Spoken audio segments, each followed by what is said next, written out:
नमस्कार, your money में आप सभी का स्वागत है। योर मनी, जहां पर हम बातचीत करते हैं आपके पर्सनल फाइनेंस से जुड़े सवालों को लेकर और साथ ही साथ कुछ इंटरेस्टिंग एस्पेक्ट, इंटरेस्टिंग टॉपिक्स जिस पे हम अपने जानकारों से बातचीत करते हैं और उनका एक बढ़िया इंटरेस्टिंग व्यू भी उसके ऊपर हम लेते हैं। आज हमसे बातचीत करने के लिए मनी मंत्रा के फाउंडर विरल सर मौजूद हैं, जिनसे हम बातचीत करेंगे अलग अलग टॉपिक्स को लेकर भी और साथ साथ आपके सवालों के जवाब को लेकर भी। लेकिन आज का जो टॉपिक है वो बहुत ही क्रूशियल है, क्योंकि अब हम धीरे धीरे पहुंच रहे हैं इस फाइनेंशियल ईयर के एंड की तरफ। और इस फाइनेंशियल ईयर के एंड की तरफ जब आप जाते हैं तो सबसे पहली ज़रूरी चीज़ जो आती है आपके दिमाग में वो आती है टैक्स सेविंग कैसे की जाए।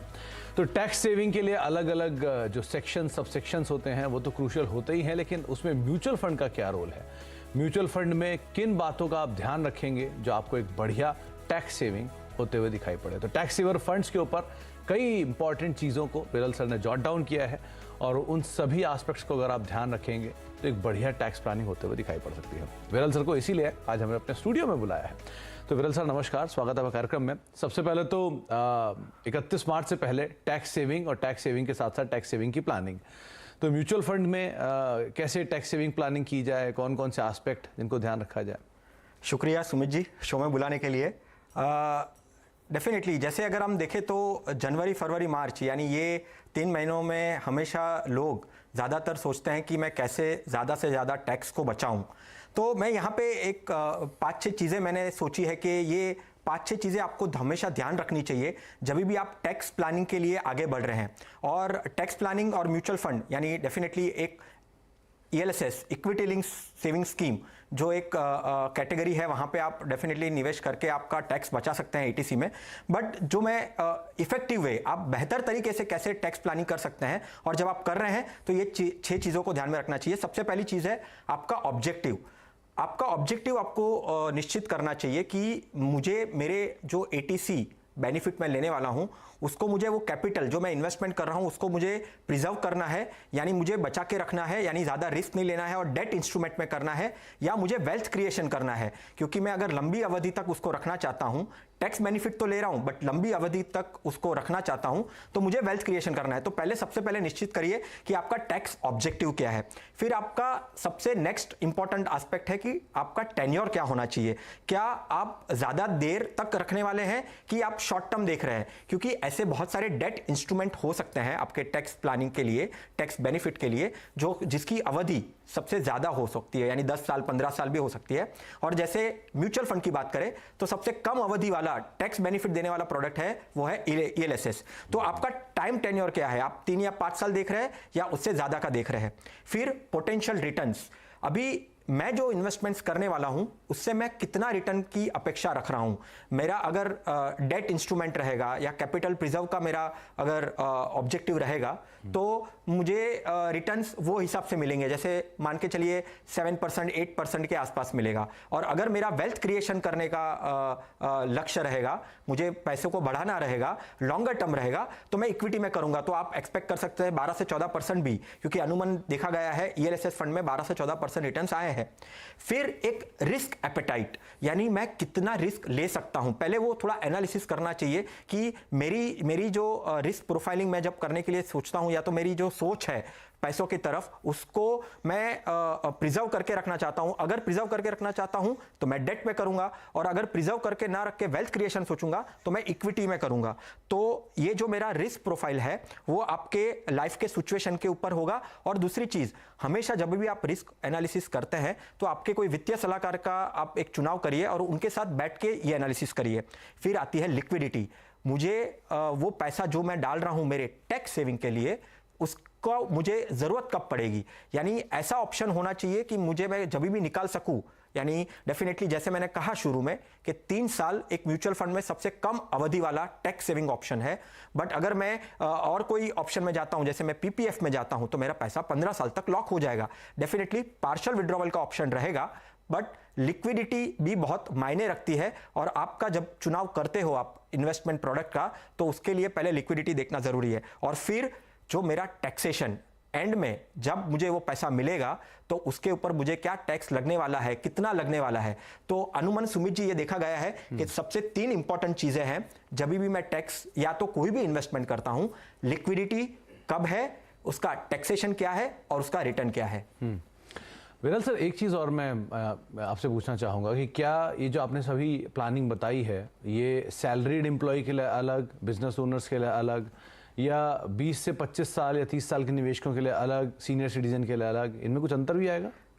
अंतर वैसे देखने जाए तो कुछ नहीं आएगा। मैं ये सारे कैटेगरी ऑफ इन्वेस्टर्स के लिए, अगर वो युवा है या वो मिडिल एज यानी 40-50s में है, या बिजनेसमैन है या सैलरीड है, कोई भी क्लास के लिए ये 5 से 6 चीज़ें जो मैंने कही वो उसको ध्यान रखना चाहिए पहले निवेश करने से पहले। ओके, चले तो कुछ आपके सामने आंकड़े रखे गए, कुछ आपके सामने बातें कही गई जिनको आप ज़रूर ध्यान रखें अगर आप किसी भी तरह के टैक्स प्लानिंग के अंदर जाना चाह रहे हैं, ELSS के लिए अगर आप निवेश करना चाह रहे हैं तो। अब सवाल जवाब का सिलसिला शुरू करते हैं और बातचीत करते हैं हमारे पहले दर्शक से, जो कि हिमाचल प्रदेश से मौजूद हैं। अजय जी मौजूद हैं कांगड़ा से। अजय साहब नमस्कार, क्या सवाल है आपका? नमस्कार सर। नमस्कार अजय जी, सवाल पूछिए अजय जी। जी बहुत बढ़िया अजय जी, आप बताइए क्या हाल चाल है, कैसा मौसम है वहाँ पे, ठंड पड़ रहा है? एकदम बढ़िया सर, आज भी बारिश थी। चलिए बढ़िया, ध्यान रखिए। सवाल पूछिए। सवाल मैंने आपको भेजा था कि सवाल मेरा ये है कि मैंने कुछ म्यूचुअल फंड में इन्वेस्ट किया है, मतलब 2013 से कर रहा हूँ मैं। ओके। और मैं आपका शो लगभग पिछले 10-12 साल से कंटिन्यू देखता हूँ। थैंक यू ठाकुर साहब जी, तो सर ऐसा है कि इसमें जो म्यूचुअल फंड्स मैंने जैसे आपको शायद लिस्ट भी भेजी है। हाँ जी हाँ जी। कोटक फ्लेक्सी कैप है, मोतीवाल फ्लेक्सी कैप है, मेरे एसेट टैक्स सेवर है, एक्सिस ब्लू चिप है। तो ये जो मेरे अभी SIPs जा रही हैं जितनी भी, तो उसमें कुछ चेंजेस क्या रिकमेंडेड हैं कोई? आपका टारगेट क्या रखा है आपने ठाकुर साहब? टारगेट सर 3 करोड़ का रखा हुआ है मैंने अगले 15-16 ईयर्स। अच्छा ठाकुर साहब, एक बात और, क्या मतलब क्योंकि आप इतने समय से मार्केट में हैं, इतने समय से आप SIP कर रहे हैं, आपको लगा ये बेनिफिट है, इसमें बेनिफिशियरी है, आपको फायदा हुआ कुछ? बिल्कुल है सर। SIPs मुझे लगता है कि हर किसी को करनी चाहिए और बहुत ही ज्यादा फायदा है। आप थोड़ा करके आप बहुत मतलब ये फर्स्ट हैंड फीडबैक हमें कभी कभी लेना पड़ता है। बहुत बहुत शुक्रिया ठाकुर साहब ये फीडबैक हमें देने के लिए। क्या करना चाहिए विरल सर, इन्होंने बढ़िया निवेश किया हुआ है और 3 करोड़ का एक लक्ष्य साधा हुआ जो कि रीजनेबल दिखाई पड़ रहा है सो फार, तो आप क्या कहेंगे? पहले तो मैं बधाई देना चाहूँगा अजय जी को, काफ़ी अच्छी तरीके से प्लानिंग की है उन्होंने। उनके क्वेश्चंस भी जो है काफ़ी सही तरीके से पूछे हैं। पहले तो फिर थोड़ा वो निराश होंगे मेरी जो ये बात सुनकर कि उनका 3 करोड़ का लक्ष्य जो है 60 ईयर्स यानी उनके रिटायरमेंट के टाइम वो टारगेट कर रहे हैं। तो 17 सालों में वो वैसे देखने जाए तो ये जो भी इन्वेस्टमेंट्स उन्होंने किया है उससे थोड़ा सा पीछे रह जाएंगे। करीबन 2.5 करोड़ का जो कॉर्पस है वो जुटा पाएंगे ये जो कर रहे हैं। बट हाँ, मैं उनको कुछ यहाँ पे सजेशन देना चाहूँगा सुमित जी। एक तो पहले है कि इक्विटी का जो एक्सपोजर है उनको यहाँ से उनको थोड़ा सा बढ़ाना पड़ेगा। 60 साल के एज में वो 3 करोड़ का तो नहीं कर पाएंगे, बट 2.5 करोड़ के आसपास और 50 लाख का शॉर्टफॉल रहेगा, 50-60 लाख का अगर मैं यहाँ से अनुमान करूँ तो अगर ये जो 25,000 की SIP है उसको बढ़ाकर वो 6,000 और बढ़ाए और लेकर जाए 31-32,000 तक, तो डेफिनेटली वो कंफर्ट रहेगा क्योंकि उनके पास टाइम है तो थोड़ा सा इंक्रीज भी वो कर पाएंगे। और अगर वो इंक्रीज करते हैं तो आसानी से जो उनका लक्ष्य है 3 करोड़ का वो आसानी से वो कर पाएंगे। और एक चीज़, पोर्टफोलियो में उनको मल्टी कैप होना चाहिए, लार्ज एंड मिड कैप होना चाहिए।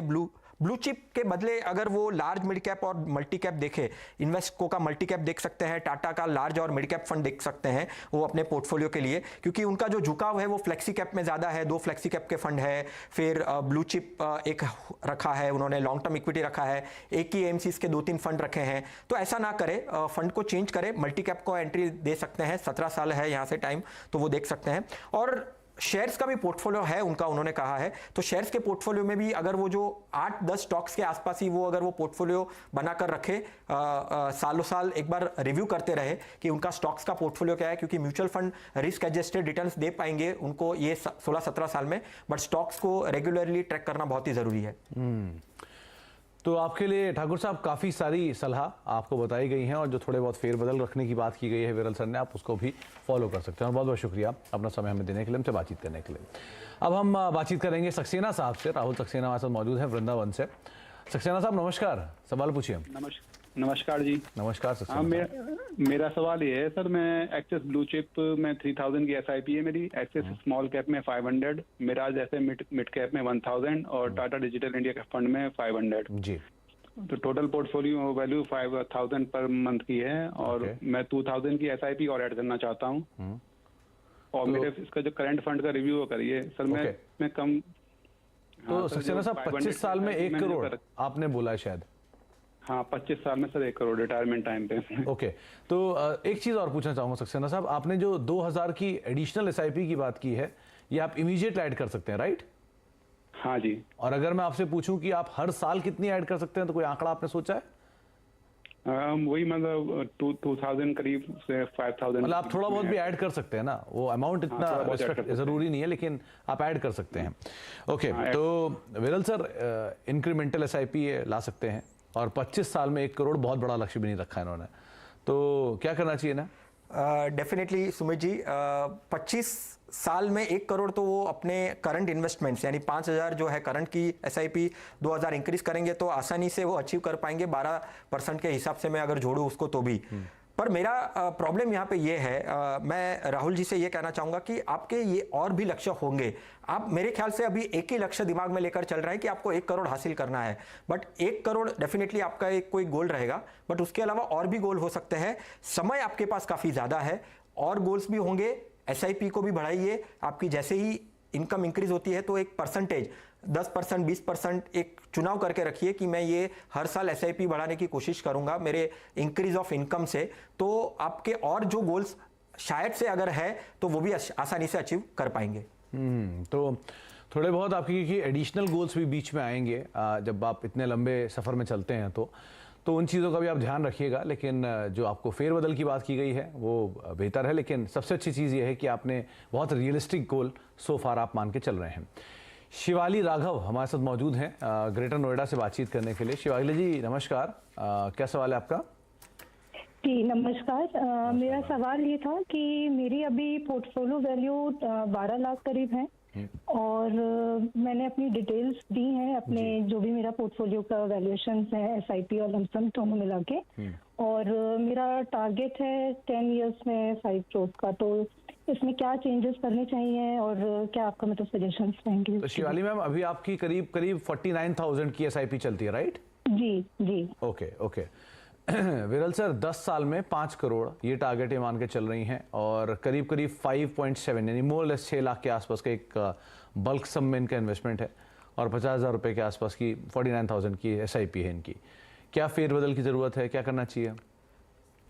सुमित जी, कई बार क्या होता है कि लोगों को लगता है कि मैं अगर 49,000 की एसआईपी कर रहा हूं तो या कर रही हूं तो मैं आसानी से मेरा गोल अचीव कर पाऊंगी।